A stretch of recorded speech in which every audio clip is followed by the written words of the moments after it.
Hello and welcome to C Latif academy. आज हम अपने पास जो फॉर्म ऑफ बिजनेस ऑर्गेनाइजेशन है उसमें एक next form of business organisation पढ़ने वाले हैं जिसका नाम है कोऑपरेटिव सोसाइटी। ये काफी इंपॉर्टेंट टॉपिक रहने वाला है आपकी प्रैक्टिकल लाइफ के पॉइंट ऑफ व्यू से भी और आपके एग्जामिनेशन के पॉइंट ऑफ व्यू से भी। तो हम जैसे हमने हर particular form of business organisation में समझा कि क्या इसकी कोई लीगल रिकॉग्निशन है या नहीं।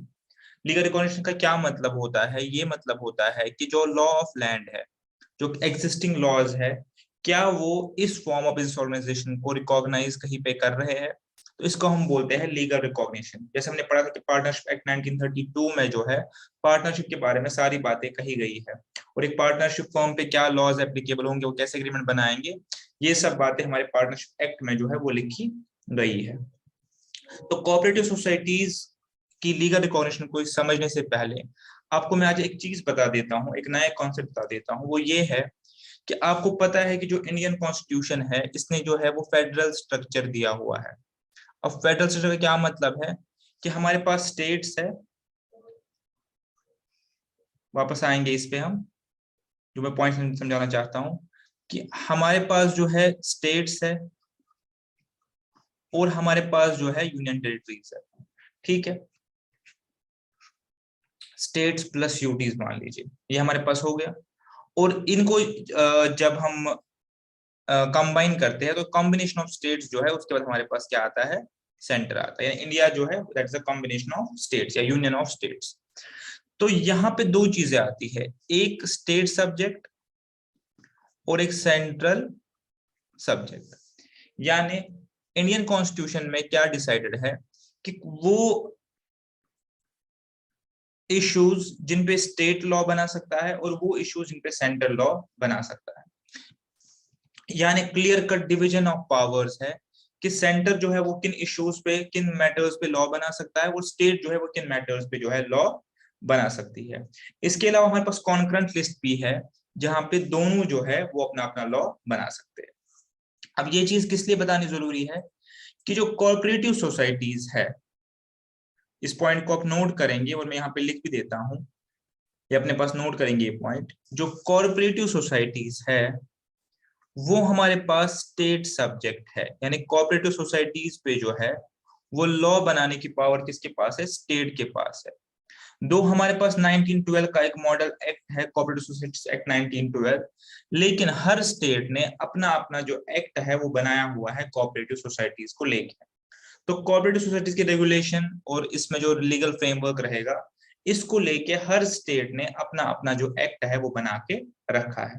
ठीक है, ये हो गया पहला पॉइंट। तो ये हमने पहला पॉइंट लिखा है कि कोऑपरेटिव सोसाइटीज जो है इसकी लीगल रिकॉग्निशन कहां से आती है, various state cooperative societies act. यानी हर स्टेट ने अपना कोऑपरेटिव सोसाइटीज एक्ट जो है वो बना के रखा है।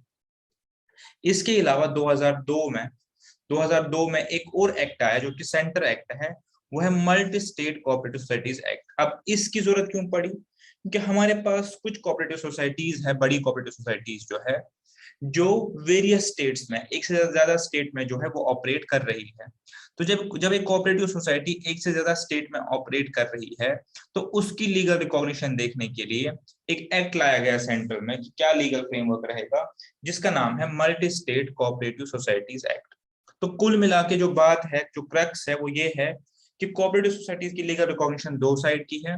एक तो अपने अपने स्टेट में अपना कोऑपरेटिव सोसाइटीज एक्ट है और दूसरा जो सेंट्रल लेवल पे multi state cooperative societies act है, जो बेसिकली उन कोऑपरेटिव सोसाइटीज के साथ डील करता है जिनकी जो बिजनेस ऑपरेशंस है वो है मोर देन वन स्टेट में।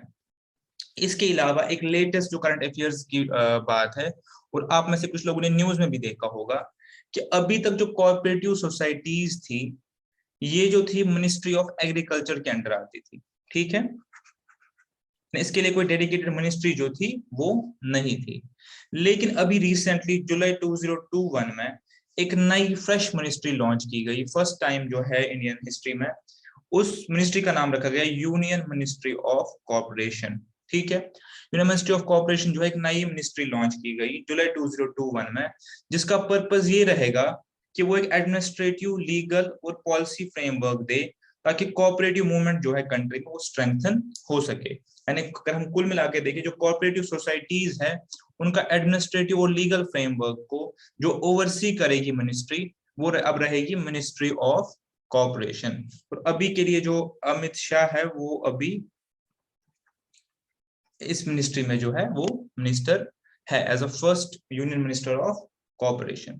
तो ये एक फ्रेश मिनिस्ट्री लॉन्च हुई है कोऑपरेटिव सोसाइटीज के एडमिनिस्ट्रेटिव फ्रेमवर्क को डील करने के लिए। इससे पहले ये मिनिस्ट्री ऑफ एग्रीकल्चर का पार्ट था।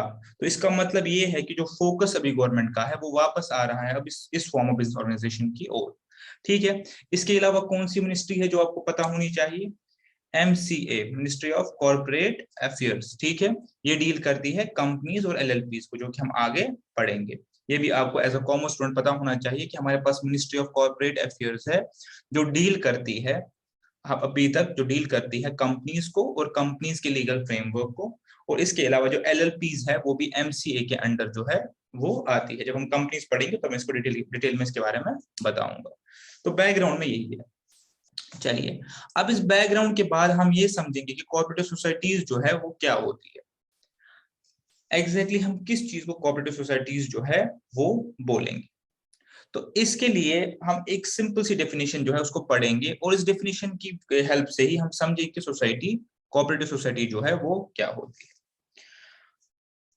A cooperative society is a voluntary association of persons, ठीक है, is a voluntary association of persons who have joined together for promotion of economic interests and welfare of its members। हम just definition को read out कर रहे हैं, हम इसको फिर ब्रेक कर करके इस चीज को समझेंगे कि ये एक्चुअली कोऑपरेटिव सोसाइटी का मतलब क्या होता है।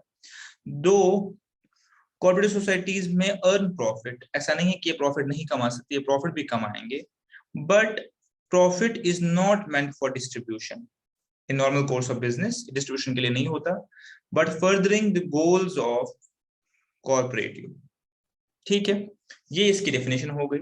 तो अब हम इसी डेफिनेशन को ब्रेक करके ये चीज समझेंगे कोऑपरेटिव सोसाइटी हम किसको एक्चुअली कहते हैं। आइए हम इसको थोड़ा सा और डीप डाउन समझेंगे। मैं सबसे पहले क्या कहा, cooperative society is a voluntary association of persons. ठीक है, हमारे पास कुछ पर्संस है, कुछ लोग हैं, आप मान लीजिए A, B, C और D। आपको याद होगा पार्टनरशिप में हमने बार बार एक बात कही थी, हमने कहा था म्यूचुअल एजेंसी, यानी हमने कहा था कि पार्टनरशिप की सोल क्या है, म्यूचुअल एजेंसी। अगर म्यूचुअल एजेंसी है तो आप पार्टनरशिप आइडेंटिफाई करेंगे, अगर नहीं है तो आप पार्टनरशिप आइडेंटिफाई उस टाइम पे बोलेंगे पार्टनरशिप नहीं है। इसी तरह अगर हम यहाँ पे देखें हमारा कोऑपरेटिव सोसाइटी में, तो यहाँ पे हम आइडेंटिफाई कैसे करेंगे कि एक बिजनेस ऑर्गेनाइजेशन जो है वो कोऑपरेटिव सोसाइटी है। तो इस चीज को हमें समझना है, इस डेफिनेशन को हमें समझना है। सबसे पहले सब वॉलंटरी एसोसिएशन ऑफ पर्संस, कोई कंपलसरी कोई फोर्सफुल एसोसिएशन नहीं है। वॉलंटरी का क्या मतलब होता है, which is formed out of free will. ठीक है, जिसमें कोई लीगल कंपल्शन नहीं है, आपकी कोई और कंपल्शन नहीं है। आउट ऑफ फ्री विल 2, 4, 5, 10, 20 लोग क्या करते हैं, वो इकट्ठे आके एक एसोसिएशन बनाते हैं, एक ग्रुप बनाते हैं। तो first thing is it's a voluntary association of persons. अब ये पर्सन जो है ABCD, अब ये इकट्ठे मिलके इन्हें क्या बनाना है, एक कॉर्पोरेटिव। अब मान लीजिए ABCD कॉर्पोरेटिव लिमिटेड, ठीक है, ये बनाना है। तो क्या अगर डेफिनेशन आगे क्या कहती है हमारी, it's a voluntary association of persons. ये बेसिकली एक वॉलंटरी यानी एक विलिंगली कुछ लोग जो है वो इकट्ठे आए हैं। किस लिए इकट्ठे आए हैं, हु हैव जॉइंड टुगेदर, जो इकट्ठे आए हैं। तो हमने क्या किया, ABCD जो है ये इकट्ठे आए, उन्होंने एक ग्रुप बनाया जिसका नाम हमने रखा ग्रुप का ABCD कॉर्पोरेटिव लिमिटेड। अब ये इकट्ठे आके क्या करेंगे, अब इनके इकट्ठे आने का पर्पस क्या है, इस चीज को आप देखिए। इनका मेन पर्पस है promotion of economic interest and welfare of members.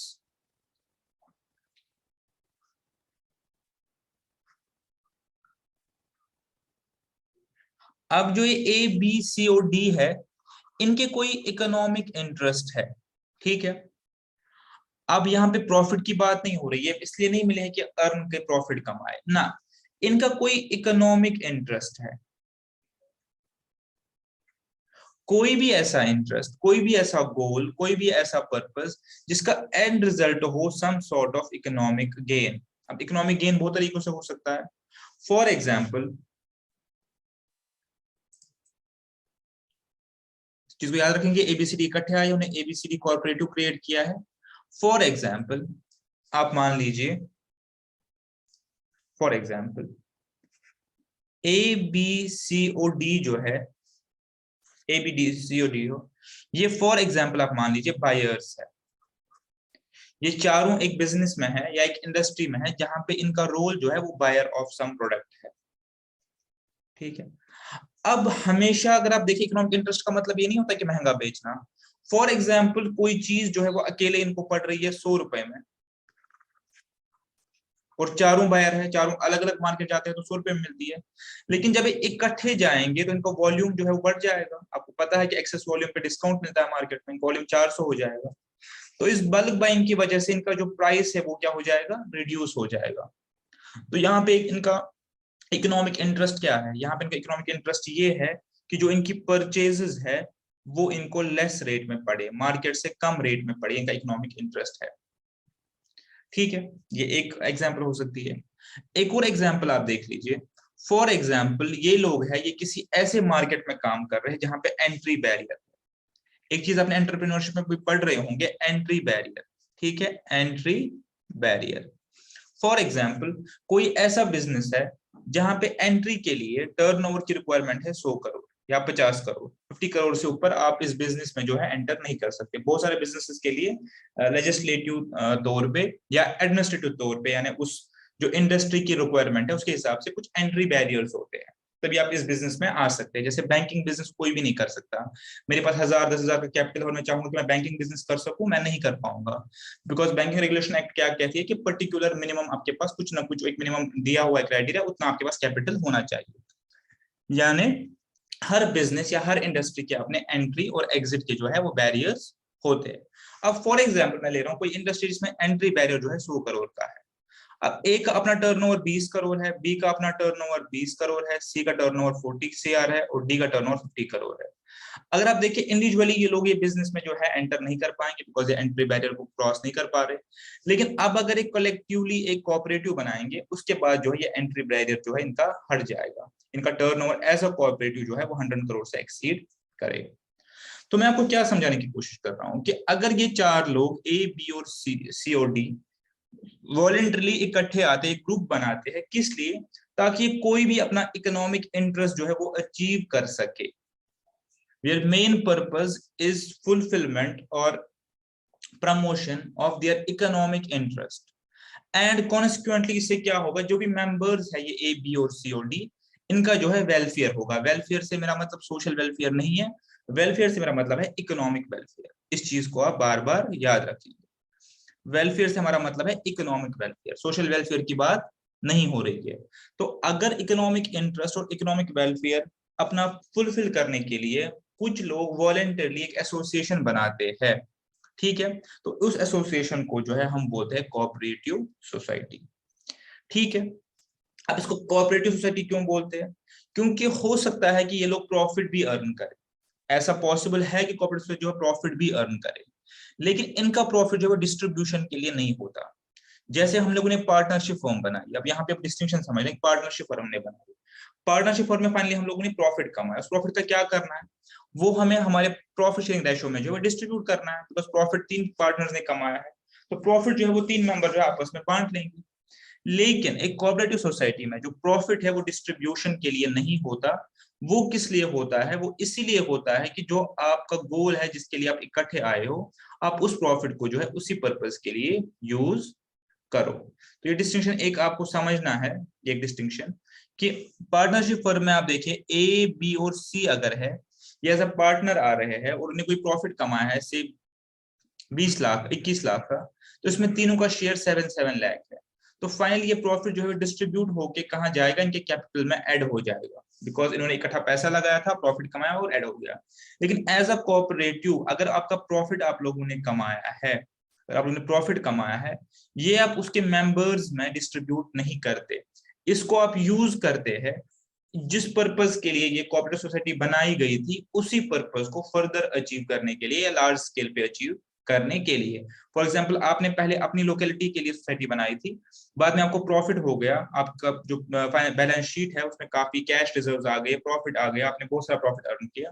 आप फिर एक सोसाइटी से मूव करेंगे दूसरी लोकेलिटी में, दूसरी से तीसरी में, फिर एक स्टेट से दूसरी स्टेट में। यानी आपका जो मेन गोल था इकट्ठे आने का, आप वही यूज अचीव करेंगे, लेकिन आप जो है उसका स्केल जो है वो बढ़ाएंगे। यानी नटशेल में प्रॉफिट जो है आपका डिस्ट्रीब्यूशन के लिए नहीं होता, वो आपके गोल्स को ही जो है वो फर्दर करने के लिए होता है। ठीक है, तो अब आपको ये डेफिनेशन पूरी जो है अच्छे से समझ, एक बार फिर से डेफिनेशन को पढ़ेंगे। It's a voluntary association of persons, ये लोग जब इकट्ठे आते हैं, एक ग्रुप जब लोग इकट्ठे आके एक ग्रुप बनाते हैं, और उस ग्रुप का पर्पस होता है कि मेंबर्स जो है उनका इकोनॉमिक वेलफेयर करे और उनके इकोनॉमिक इंटरेस्ट की जो है प्रमोशन एंड प्रोटेक्शन करे। आप प्रमोशन भी लिख सकते हैं और यहाँ पे प्रोटेक्शन भी लिख सकते हैं। कुछ केसेस में प्रोटेक्शन के लिए भी होता है, वो आगे एग्जांपल से समझाऊंगा। इकोनॉमिक प्रमोशन या protection of economic interest. Profit कमाने पे कोई रेस्ट्रिक्शन नहीं है, कोऑपरेटिव सोसाइटी प्रॉफिट भी कमाती है, टैक्स भी देती है, लेकिन इनका प्रॉफिट जो है डिस्ट्रीब्यूशन के लिए नहीं होता, ये चीज मेन है। वो किस लिए होता है? ताकि इस सोसाइटी के जो गोल्स है उनको अचीव किया जाए। इसकी एग्जाम्पल मैं आपको देता हूँ, जो बेस्ट एग्जाम्पल है, आप लोगों को शायद ये नहीं पता होगा, अमूल ब्रांड आप लोगों ने सुना होगा, बार बार अमूल आप यूज करते होंगे ब्रांड। अमूल एक्चुअली जो है वो ब्रांड नेम है, ठीक है। अमूल जो एक्चुअली है वो ब्रांड नेम है। जिस जो कंपनी इसको चलाती है वो कंपनी नहीं है, वो कॉर्पोरेटिव सोसाइटी है। उसका पूरा नाम है Gujarat cooperative milk marketing federation limited. यानी ये कोऑपरेटिव सोसाइटी है, ये कोऑपरेटिव सोसाइटी है जो कैसे बनी है, जो बहुत सारे उनके ऑल इंडिया मेंबर्स है वो इकट्ठे आए हैं, और उनका गोल क्या है, जो फार्मर्स वगैरह है उन सब से मिल्क लेके, उन सब से मिल्क परचेज करके वो आगे मार्केटिंग उनको थ्रू आउट इंडिया करनी है। तो एक बेसिकली एक मार्केटिंग कोऑपरेटिव सोसाइटी है, ठीक है। अब जो अमूल हम आमतौर यूज करते हैं उनका ब्रांड नेम है, एक्चुअली कंपनी का नाम ये है। अगर आप ध्यान से देखेंगे, आप इस कंपनी के शेयर सपोज खरीदने चाहे, आप इस कंपनी के शेयर खरीदने चाहे और आप जाके अपना जो भी आपका अगर डीमैट का आपको नॉलेज है, तो आप जाके से शेयर जो परचेज करना चाहे, तो वहां पे आप देखेंगे इस कंपनी के शेयर अवेलेबल नहीं है, बिकॉज इसका प्रॉफिट जो है वो that's not meant for distribution. As of now that's not meant for distribution. वो प्रॉफिट एक्यूमुलेट होता है अपना एम्प्लॉय की सैलरी निकाल के, मार्केटिंग कॉस्ट निकाल के, और वो प्रॉफिट उसी पर्पज के लिए यूज होता है जो उनका मेन पर्पज है, वो क्या है, मिल्क और मिल्क प्रोडक्ट्स की जो है मार्केटिंग करना थ्रू आउट द कंट्री। ठीक है, आई होप अब आपको कोऑपरेटिव का कॉन्सेप्ट जो है बहुत सही से समझ आ गया होगा।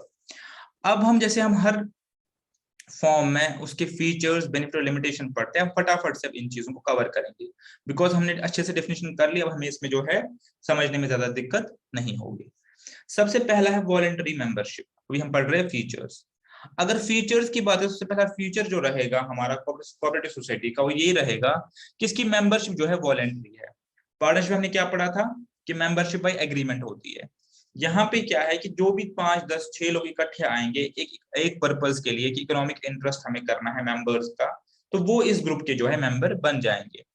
आप में से भी अपनी सोसाइटी में लोकेलिटी में 10 लोग, 20 लोग एक पर्टिकुलर इकोनॉमिक इंटरेस्ट को सर्व करने के लिए ग्रुप बनाएंगे, तो इस ग्रुप का नाम क्या रहेगा? इस ग्रुप का नाम रहेगा कोऑपरेटिव सोसाइटी। तो इसकी जो मेंबरशिप है वो बेसिकली आपको क्या मिलती है, वो वॉलंटरी इन नेचर है। इसकी जो मेंबरशिप है वो वॉलंटरी इन नेचर है। जो भी लोग इस कोऑपरेटिव को फॉर्म करना चाहते हैं वो इकट्ठे आके इसको जो है वो फॉर्म कर सकते हैं। इसमें मेंबरशिप रेस्ट्रिक्शन क्या है? मिनिमम 10 मेंबर्स रेस्ट्रिक्शन है बहुत सारे एक्ट में, लेकिन वो एक्ट टू एक्ट वेरी करता है, कोई नंबर में आपको नहीं दे सकता। एक्ट टू एक्ट जो है वो वेरी करेगा, बिकॉज इसका जो एक्ट है वो स्टेट के एक्ट्स है, तो हर एक्ट में मिनिमम नंबर दिए गए हैं। मैक्सिमम नंबर वही है जो कंपनी एक्ट में 50 और 100, उसके ऊपर अगर कोई भी आप बिजनेस बनाएंगे वो आपका रजिस्टर एज अ कंपनी ही करना पड़ेगा। एज अ कंपनी नहीं करेंगे तो इलीगल हो जाएगा। तो मैक्सिमम नंबर वही है जो 50 एंड 100 है, लेकिन मिनिमम नंबर इसमें कोई नहीं है, वो डिफरेंट एक्ट के हिसाब से डिफरेंट नंबर्स है। ठीक है, दूसरा जो इसका पार्ट है वो ये है लीगल स्टेटस। ये बहुत इंपॉर्टेंट पॉइंट, हमने बार बार डिस्कस किया है लीगल स्टेटस के बारे में। लीगल स्टेटस का ये मतलब होता है क्या मेंबर्स और ये जो ग्रुप है इनकी एग्जिस्टेंस सेपरेट है या सेम है। ठीक है, एक बार रिकॉल करते हैं, हमने पार्टनरशिप में पढ़ा था कि पार्टनरशिप और इसके मेंबर्स की जो एग्जिस्टेंस है वो अलग अलग नहीं है, वो सेम एग्जिस्टेंस है। अब partnership is not different from its members, because partnership क्या होती है, simply partnership is simply a group of partners. अगर पार्टनर्स नहीं है तो पार्टनरशिप नहीं है, ये चीज हमने वहां पे पढ़ी थी, एग्रीमेंट पे जैसे बनती है। तो यहाँ पे क्वेश्चन ये है, क्या cooperative society is basically a group of members, क्या इनकी कोई सेपरेट लीगल एंटिटी है या नहीं? तो इसका आंसर पहली बार आप समझेंगे पड़ेगा वो है यस। कोऑपरेटिव सोसाइटी की जो होती है अपनी सेपरेट लीगल एंटिटी या स्टेटस होता है। इसका क्या मतलब है? इसका ये मतलब होता है, बहुत ध्यान से समझेंगे, कि अगर मेरे पास 3 या 4 मेंबर्स है, ए बी सी और डी, ठीक है, और उन्हें एक कोऑपरेटिव सोसाइटी बनाई है, ABCD कॉर्पोरेटिव लिमिटेड करके। अभी जो ABCD कॉर्पोरेटिव लिमिटेड है, ये जो है इसकी अपनी अलग लीगल एग्जिस्टेंस है, यानी लॉ इसको सेपरेटली एज अ पर्सन जो है वो रिकॉग्नाइज करता है।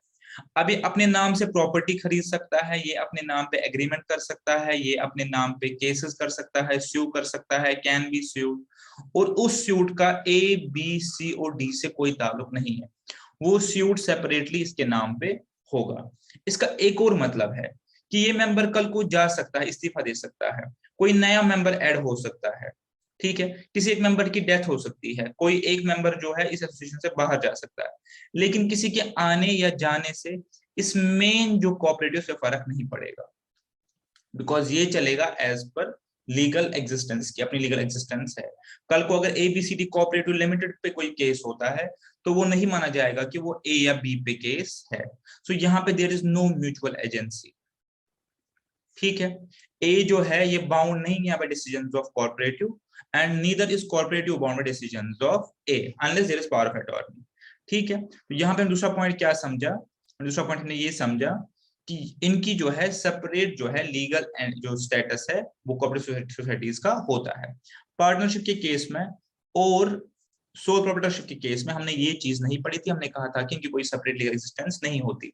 लेकिन कोऑपरेटिव सोसाइटी के केस में there is a separate legal existence, यानी लॉ इसको as a separate person recognise करता है, लॉ इसको एज अ सेपरेट पर्सन जो है वो रिकॉग्नाइज करता है, और लीगली ये एक सेपरेट बंदा है जो प्रॉपर्टी खरीद सकता है, एग्रीमेंट कर सकता है, केस कर सकता है, अगेंस्ट केस किया जा सकता है, और किसी मेंबर के आने या जाने से जो है इसका जो है कॉन्टिन्यूटी पे असर नहीं पड़ेगा।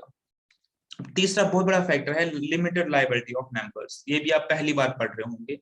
जो मेंबर्स है कोऑपरेटिव सोसाइटी के, जो मेंबर्स है उनकी लायबिलिटी जो है वो लिमिटेड है। अभी तक हमने 12 पढ़ा था अनलिमिटेड है, लेकिन कोऑपरेटिव सोसाइटी के केस में उनकी लायबिलिटी जो है वो लिमिटेड है, पहली बार हम लिमिटेड पढ़ रहे हैं। उसका क्या मतलब होता है? उसका ये मतलब होता है कि जो इसके मेंबर्स है, जो इसके कॉन्स्टिट्यूएंट मेंबर्स है, लाइक यही एग्जांपल लेते हैं A B और C और D, आप मान लीजिए ये 25-25% के जो है हिस्सेदार है, तो इनकी लायबिलिटी जो है वो रिस्ट्रिक्ट होगी बस यही 25% ऑफ कोऑपरेटिव की लायबिलिटी को। यानी अगर कल को कोऑपरेटिव के एसेट्स जो है, इस सोसाइटी, हमने पहले का सोसाइटी की क्या है, अलग लीगल एग्जिस्टेंस है, तो अपने अलग एसेट बनाएगी। कल को अगर ये सोसाइटी अपने एसेट से अपने लायबिलिटीज को पे नहीं कर पाई तो इनकी जो प्राइवेट पर्सनल प्रॉपर्टी है उसको यूज नहीं किया जाएगा। इनकी लायबिलिटी इतनी ही है जितना इनका शेयर है किसमें, इस कोऑपरेटिव सोसाइटी में। तो हमने पहले ये चीज समझा था कि चूंकि कोऑपरेटिव सोसाइटी की अलग लीगल एग्जिस्टेंस है तो इसके एसेट्स और लायबिलिटीज अलग माने जाएंगे, वो इसी कोऑपरेटिव सोसाइटी के माने जाएंगे, वो उसके मेंबर्स के नहीं माने जाएंगे।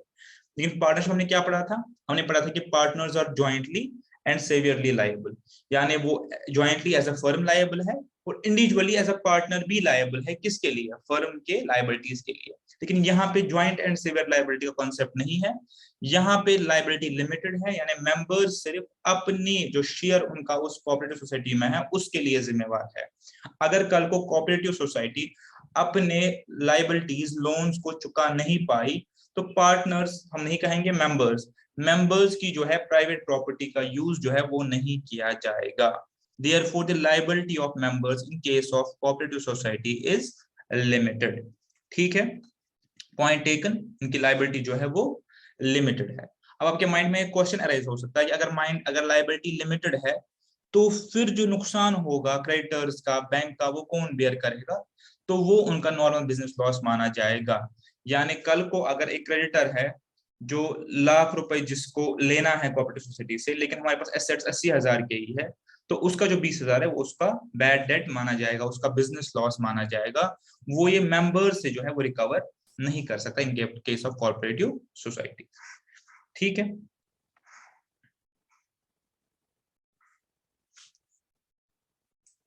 चलते हैं आगे फटाफट से।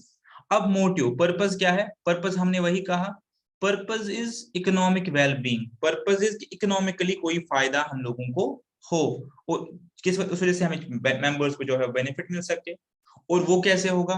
पर्पस है इकोनॉमिक वेलबींग और मेंबर्स को बेनिफिट पहुंचाना, इकोनॉमिक बेनिफिट। और वो कैसे होगा?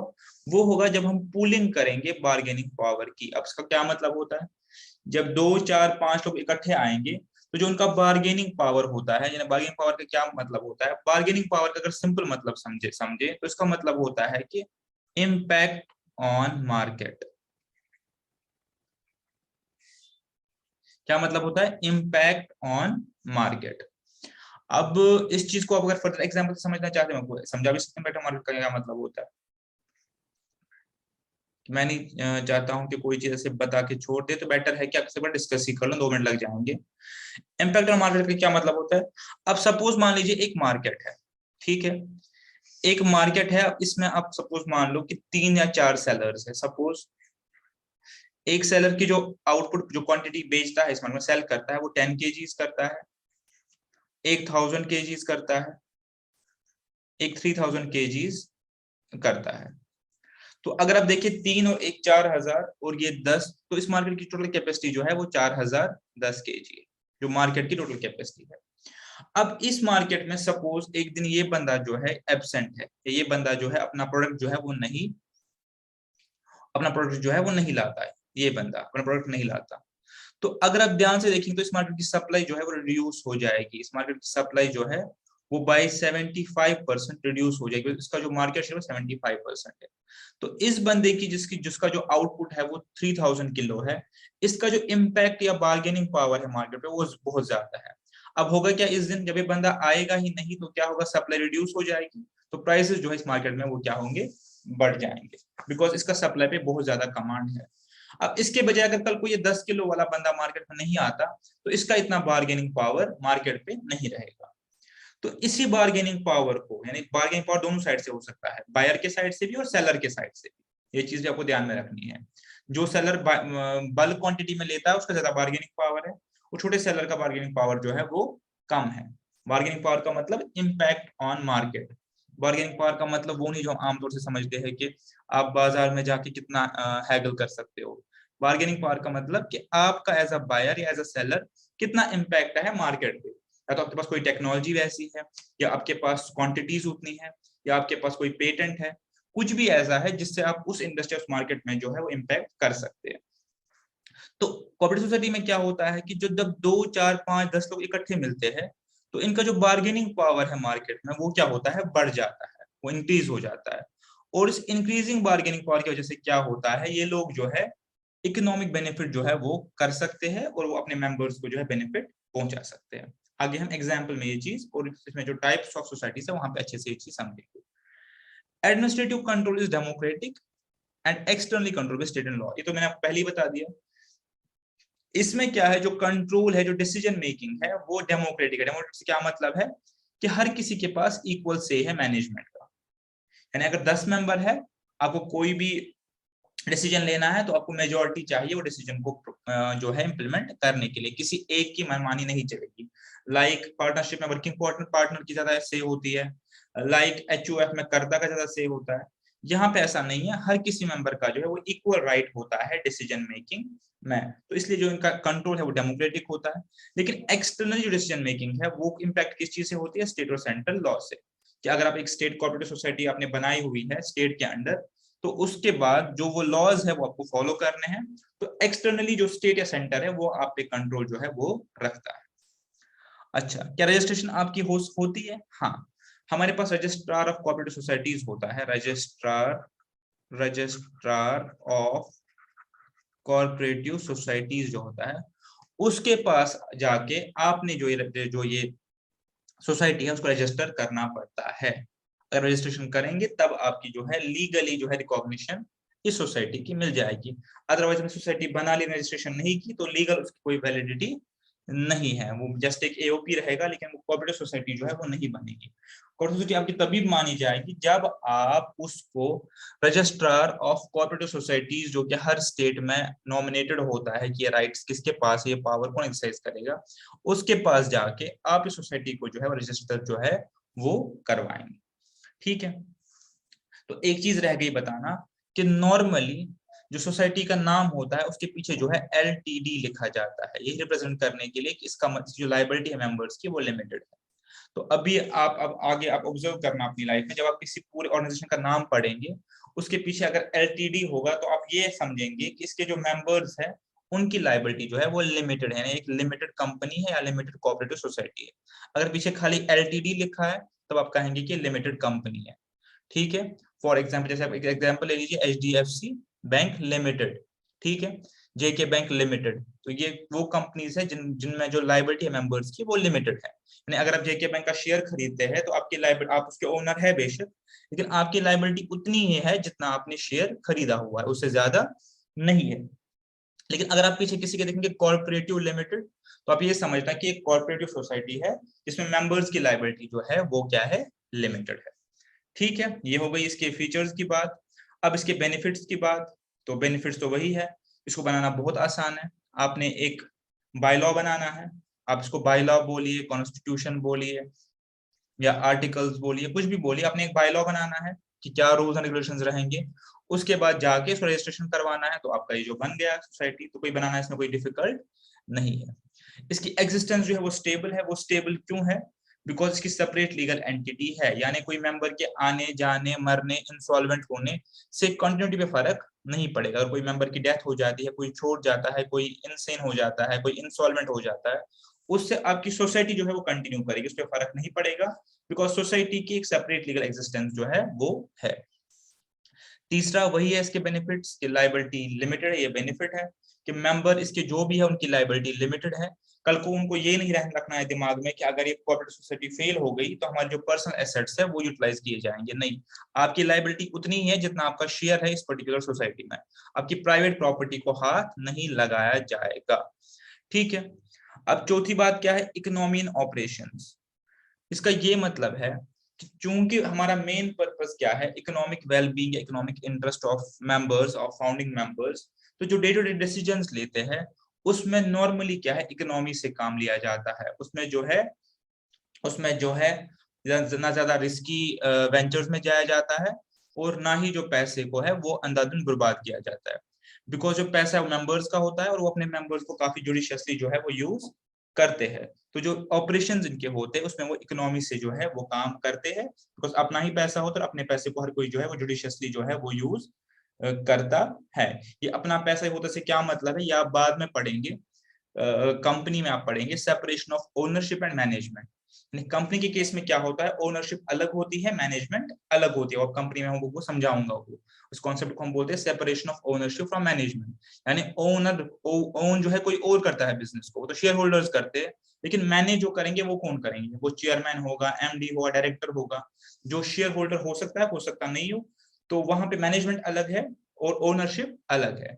लेकिन यहाँ पे क्या है कि मैनेजमेंट एंड ओनरशिप सेम है, जो मेंबर्स है वही मैनेजर्स भी है, वही हमारे जो है बिजनेस के मैनेजमेंट भी है।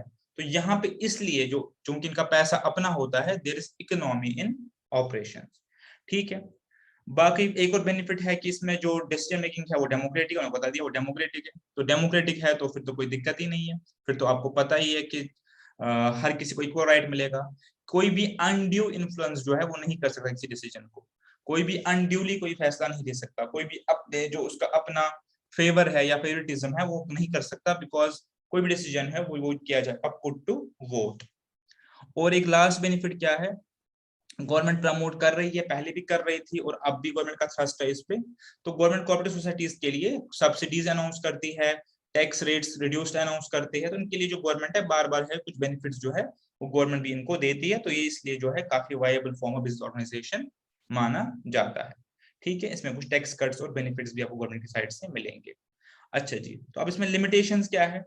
लिमिटेशंस वही है कि चूंकि आप पब्लिक से पैसा रेज नहीं कर सकते, आप ज्यादा से ज्यादा क्या कर सकते हो, बैंक से लोन ले सकते हो अपने नाम पे, लेकिन आप पब्लिक से पैसा as a share capital raise नहीं कर सकते। आपको बार बार बताया था, दो टाइप का कैपिटल होता है, एक होता है बोरोड, इसको हम लोन बोलते हैं, और एक होता है ओन फंड, जिसको हम कैपिटल बोलते हैं। अब कैपिटल आप यहाँ पे मेंबर से रेज नहीं कर सकते, सॉरी आउटसाइडर से, पब्लिक से रेज नहीं कर सकते, मेंबर्स जितना पैसा लगा सकते वही लगाएंगे।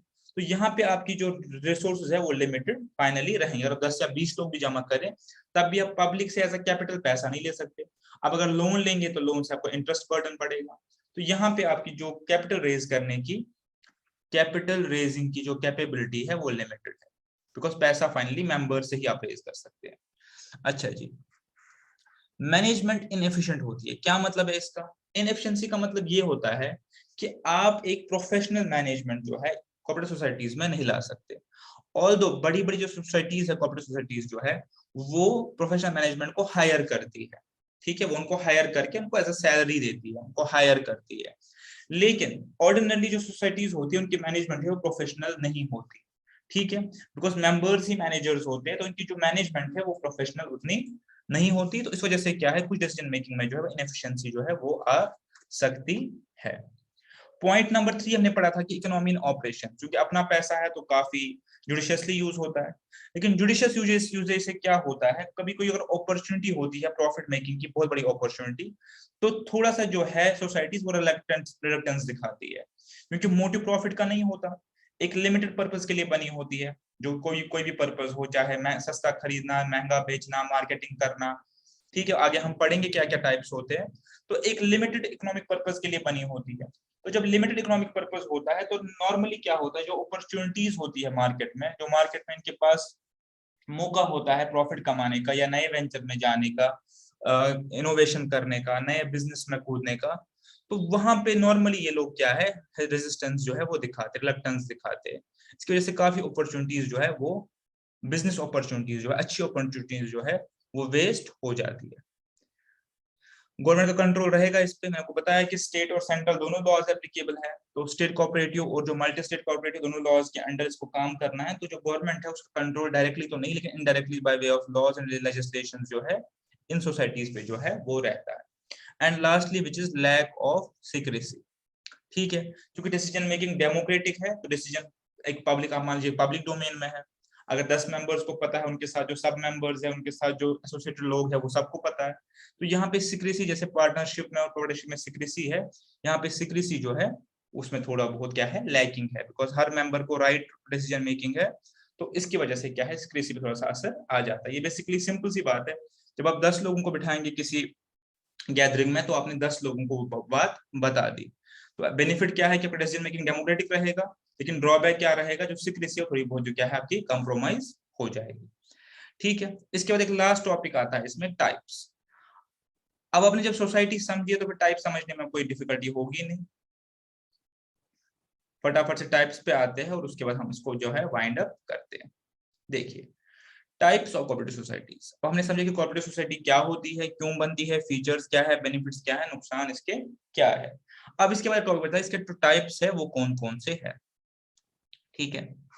तो बहुत ही सिंपल है ये, कोई इतना ये तो कॉम्प्लेक्स चीज नहीं है, काफी सिंपल है, जो हमने अभी तक पढ़ा उसके बेसिस पे ही आप इसको जो है वो समझ सकते हैं। देखिए, सिंपल है, आपने बस नाम को पढ़ना है तो आपको समझ लीजिए क्या चीज है। कंज्यूमर्स कोऑपरेटिव, वो सोसाइटीज जो कंज्यूमर वेलफेयर के लिए बने, ठीक है।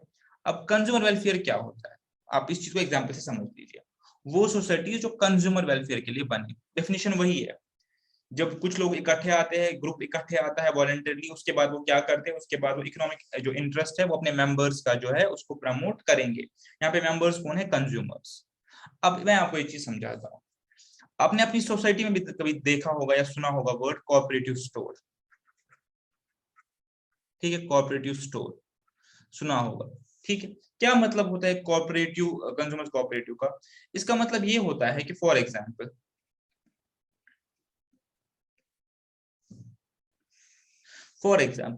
एक लोकेलिटी है, इसमें सपोज 30 हाउस होल्ड है, बहुत सिंपल एग्जाम्पल है, उससे आप ये समझिए 30 हाउस होल्ड है। और हर हाउस होल्ड का जो है वो मंथली एक्सपेंडिचर क्या है, वो मंथली एक्सपेंडिचर सपोज मान लीजिए वो है 5,000। ठीक है, वो 5,000 रुपए जो है वो है। एक सोसाइटी में 30 हाउस होल्ड, एक लोकेलिटी में 30 हाउस होल्ड है, और हर सोसाइटी हर जो हाउस होल्ड का एक्सपेंडिचर क्या है मंथली 5,000। अब यह जो 30 के 30 हाउस होल्ड है, ये हर बार क्या करेंगे, ये हर बार जाते हैं मार्केट और अपने जो मंथली जो इनका सामान चाहिए वो ले आते हैं। ठीक है, लेकिन अब यही 30 लोग डिसाइड करते हैं कि बार बार आना जाना ये हमारे लिए हेक्टिक है, मार्केट जाना सामान लाना ये हमारे लिए हेक्टिक है। तो इस सोसाइटी ने क्या डिसाइड किया, इस लोकेलिटी ने क्या डिसाइड किया कि ये 30 लोग मिलके एक कोऑपरेटिव सोसाइटी जो है वो बनाएंगे। ठीक है, सोसाइटी जो है वो बनाएंगे। अब ये क्या करेंगे इस सोसाइटी में, इस सोसाइटी में क्या करेंगे, जो 30 के 30 घरों की जो रिक्वायरमेंट है, जो हाउस होल्ड रिक्वायरमेंट है, उसको पूल करेंगे, क्लब करेंगे। अब क्लबिंग इन्होंने कर दी, पूलिंग कर दी, तो इनकी जो है 30 के 30 हाउस होल्ड की रिक्वायरमेंट इनके पास जो आ गई। अब इसके लिए सोसाइटी क्या करेगी, मार्केट जाएगी।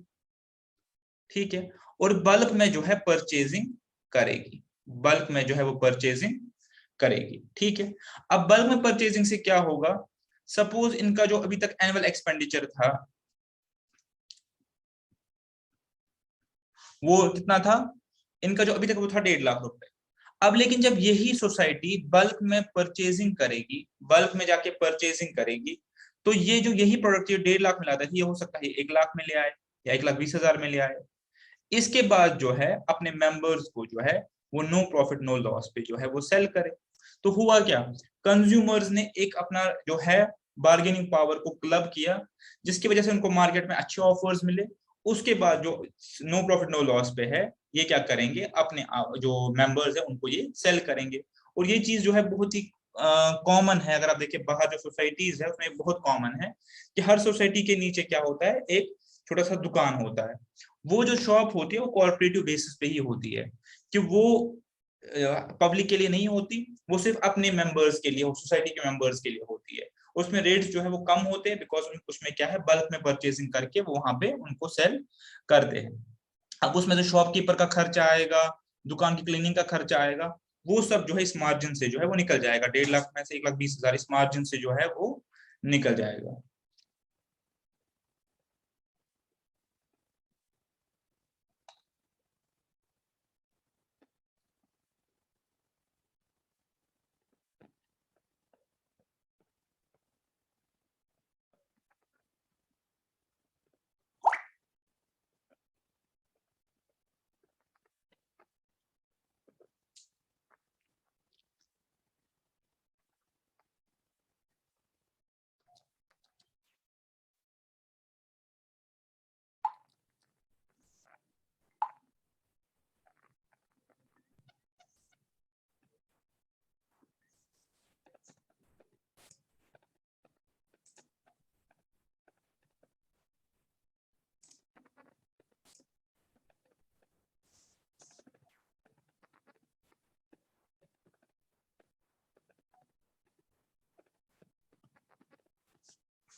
लाइट डिस्कनेक्ट हो गई थी, तो मैं इसको फिर बाद में मर्ज करके एज ए सिंगल वीडियो जो है वो अपलोड कर दूंगा। तो इनका जो शॉप और दूसरे जो एक्सपेंडिचर है वो क्या इस मार्जिन से जो है वो कवर हो जाएंगे, जस्ट बिकॉज जो मार्जिन यहाँ पे है वो उन्हें अर्न करेंगे, बिकॉज उन्होंने अपना परचेसिंग पावर जो है उसको क्या किया है, बार्गेन जो है पावर है उसको पूल किया है। ठीक है, ये हो गया कंज्यूमर साइड। सिमिलरली आप देखेंगे, आप सिमिलरली देखेंगे कि मार्केट में जो प्रोड्यूसर साइड है, सप्लायर साइड है, सप्लायर साइड पे भी क्या होता है, छोटे छोटे छोटे प्रोड्यूसर्स होते हैं जो अपना प्रोड्यूस जब मार्केट में लेके बेचने जाते हैं तो उनको जो रेट्स है वो बहुत कम मिलते हैं, बिकॉज उनका जो प्रोड्यूस है वो क्या होता है मार्केट के हिसाब से कम होता है, इतना कम होता है कि वो मार्केट पे इम्पैक्ट नहीं डाले। तो ये प्रोड्यूसर लोग क्या करते हैं, छोटे छोटे प्रोड्यूसर क्या करते हैं, अपना एक प्रोड्यूसर्स कोऑपरेटिव बनाते हैं कि ये क्या करेंगे, अपना जितना भी प्रोड्यूस है, अपना जितना प्रोड्यूस है उसको क्या करेंगे, उसको ये करेंगे क्लब। ठीक है, यानी कॉर्पोरेटिव जो है वो इनका सारा प्रोड्यूस जो है वो परचेज करेगा, और वो कोऑपरेटिव जो फिर है आगे जो खरीदने वाला होता है, जो बायर होता है, उसको जो क्या है बेचेगा, ताकि इसका जो बार्गेनिंग पावर है वो इंक्रीज हो जाए।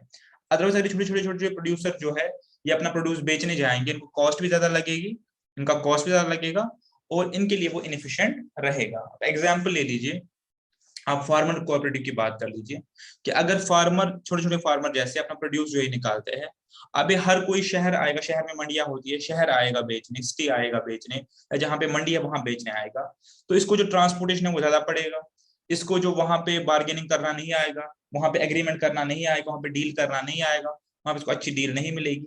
तो ये फार्मर्स क्या करते हैं, प्रोड्यूसर्स और फार्मर्स, तो क्या फार्मर प्रोड्यूसर कोई भी टाइप के प्रोड्यूसर्स, ये क्या करते हैं, कॉर्पोरेटिव बनाते हैं। ठीक है, कॉर्पोरेटिव बनाई, अपनी कॉर्पोरेटिव बनाई, उसको जो कॉर्पोरेटिव इनकी है, ये सारा जो परचेज इनका प्रोड्यूस जो है वो परचेज करती है, और आगे जो एक कॉर्पोरेटिव है ये जाके जो है मार्केट में ये बेच आएगी, जो इससे पैसे आएंगे, जो इससे मुनाफा आएगा, वो जो है अपने मेंबर्स जो है वो उनके वेलफेयर के लिए ही जो है वो यूज किया जाएगा।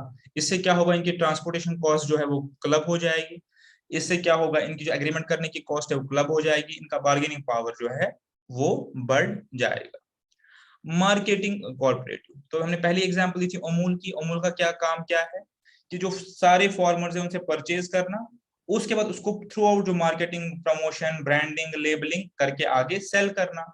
तो मार्केटिंग कॉर्पोरेटिव क्या होता है, जो बेसिकली बल्क में प्रोड्यूस, बल्क में परचेज करते हैं, उसके बाद क्या करते हैं, जो मार्केटिंग कॉस्ट है, ब्रांडिंग कॉस्ट है, वो सब की बचत के लिए क्या करते हैं, एक कॉर्पोरेटिव सोसाइटी जो है वो बनाते हैं। इनका पर्पस क्या होता है, मार्केटिंग। तो अपने पहले वर्ड पे जो है फोकस करना है, बाकी सब सेम है कि अपने मेंबर्स के बेनिफिट के लिए काम करना। तो इसकी सबसे बेस्ट एग्जांपल जो है वो अमूल की ही है, वो एक मार्केटिंग कॉर्पोरेटिव है, क्योंकि वो क्या करते हैं, वो जितना भी प्रोड्यूस होता है फार्मर्स का, मिल्कमैन का, उसको परचेज करते हैं, और बाद में उसको ब्रांडिंग, लेबलिंग और सब कुछ करके जो है, जो स्टैंडर्डाइजेशन करके जो है वो आगे क्या करते हैं, सेल करते हैं। अब हर कोई फार्मर तो आके अपना प्रोडक्ट जो है, अपना दूध जो है वो तो बेच नहीं सकता, तो इसलिए इस बीच में क्या है, इन्होंने एक मार्केटिंग कॉर्पोरेटिव जो है वो बनाई हुई है, इसको हम जिसका जो अभी एग्जांपल जो अमूल की है, बाकी इस टाइप को हम बोलते हैं marketing corporative. Similarly we have credit corporative. Credit corporative क्या होता है, क्रेडिट कॉर्पोरेटिव का क्या मतलब होता है, फॉर एग्जाम्पल ये चीज भी आप जो सोसाइटीज है वहां पे कॉमनली जो है वो देखेंगे। क्या होता है क्रेडिट कॉर्पोरेटिव, आप ध्यान से देखेंगे, बस दो पार्ट है तो ये हम कंक्लूड करेंगे। अगर कहीं पे मुझे एक पेज जो है वो इरेज करना पड़ेगा इसके लिए,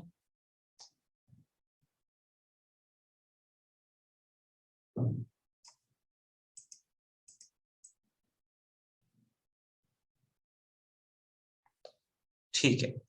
चलिए अब क्रेडिट कोऑपरेटिव को समझते हैं। आप मान लीजिए एक सोसाइटी, एक लोकेलिटी है जहाँ पे बिजनेसमैन है, काफी सारे बिजनेसमैन हैं। अब ये लोग जब बैंक जाते हैं अपना कोई भी लोन लेने के लिए, वो क्रेडिट पे पैसा चाहिए होता है, तो बैंक इनको जो लोन देता है वो कितने पे देता है, 12%। क्या आपको पता है, बैंक के जो इंटरेस्ट रेट है वो वेरी करते हैं फ्रॉम 7% टू 15%। हाउसिंग लोन के लिए सबसे कम और बिजनेस लोन के लिए सबसे ज्यादा। इस रेंज में फिर जितना आपका सिविल स्कोर होगा, जो आपकी क्रेडिट आप सिक्योरिटी दे सकते, उसके हिसाब से आपका इंटरेस्ट रेट जो है वो आपका लगेगा।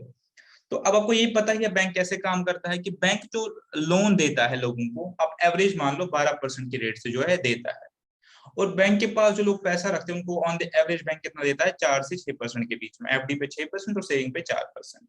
ठीक है। अब इंटरेस्ट जो है वो बेसिकली क्यों एक प्रोहिबिटेड चीज है, या क्यों इंटरेस्ट एक नापसंदीदा चीज है, वो इसीलिए है कि इंटरेस्ट से क्या होता है, इंटरेस्ट से जो जिसके पास पैसा, बेसिकली जो रिच है वो गेट्स रिचर, और जो पुअर है दे गेट पुअरर। इसका कॉन्सेप्ट बेसिकली वही, जिसके पास जितना पैसा उतना इंटरेस्ट मिलेगा, तो फाइनली क्या है, जिसके पास जितना पैसा है वो उतना अमीर जो है वो होता जाएगा।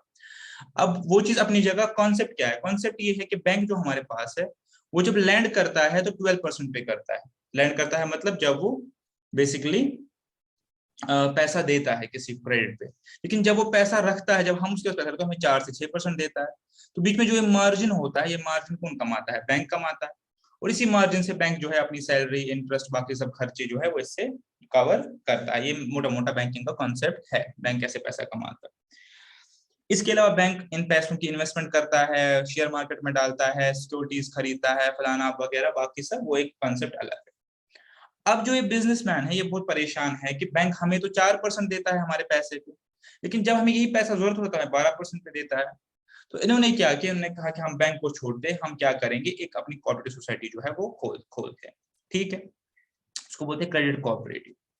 अब इसमें क्या करते हैं, ये जैसे उन्होंने एक सोसाइटी बनाई, ठीक है, ABC क्रेडिट कोऑपरेटिव, ये अपना सारा पैसा जो है इसमें रखेंगे, ठीक है, इसमें सारा पैसा जो है ये इस क्रेडिट कोऑपरेटिव सोसाइटी में रखेंगे।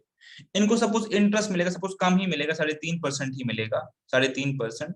लेकिन जब इनको लोन चाहिए होगा तो इनको 3.5% प्लस जो भी रनिंग कॉस्ट है, सपोज इस बैंक के रनिंग में जो सैलरी जाएगी, प्रीमिसेस का रेंट जाएगा और सब कुछ जाएगा, वो कॉस्ट जोड़ के जो भी लैंडिंग रेट बनेगा उस पर उनको पैसा वापस दिया जाएगा। सपोज 3.5% इनको मिलता है, अब मान लो 1.5% इनका कॉस्ट जाएगा जो भी ये सब मैनेज करने में, तो 5 या 6% पे क्या है इनको लोन मिल जाएगा, ठीक है। इसको हम बोलते हैं क्रेडिट कोऑपरेटिव।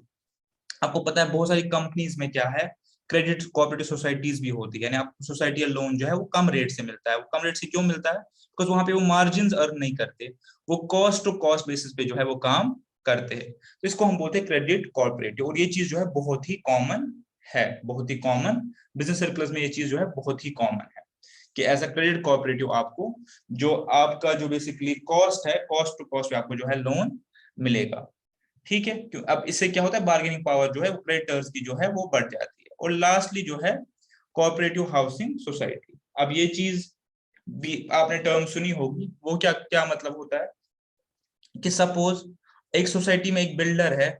अब जो एक बिल्डर है बेसिकली ये क्या करेगा, मटेरियल लाएगा, लेबर लाएगा और अपना एक सोसाइटी जो है वो कंस्ट्रक्ट कर देगा। ऐसे ही होता है कॉन्सेप्ट, एक बहुत बड़ा बिल्डर आएगा, अब इसने ये फ्लैट जो है वो 40 फ्लैट जो है बना दिए। अब ये 40 फ्लैट जो है ये सेल करेगा, अपना जो भी इसका कॉस्ट लगा है प्लस जो उसका मार्जिन है 15% 20% पे मार्जिन पे अपना सेल कर देगा और अपना फ्लैट जो है वो बेच देगा, ठीक है। अब कोऑपरेटिव सोसाइटी का क्या कॉन्सेप्ट होता है कि अगर 40 लोग या 50 लोगों को मकान खरीदना है तो वो क्या करेंगे, वो किसी बिल्डर के पास नहीं जाएंगे, वो एक हाउसिंग सोसाइटी जो है वो जो है कोऑपरेटिव हाउसिंग सोसाइटी वो बनाएंगे। उसमें क्या करेंगे, वो सब लोगों से पैसा लेंगे, उसके बाद वो एक सोसाइटी कंस्ट्रक्ट करेंगे या हाउसेस कंस्ट्रक्ट करेंगे खुद से। जितना भी कॉस्ट आएगा उनका, टोटल कॉस्ट यानी cost plus material, labour and what ever overheads वगैरह, वो सब फिर क्या करेंगे, फाइनली सब लोगों में जो है डिस्ट्रीब्यूट जो है वो किया जाएगा।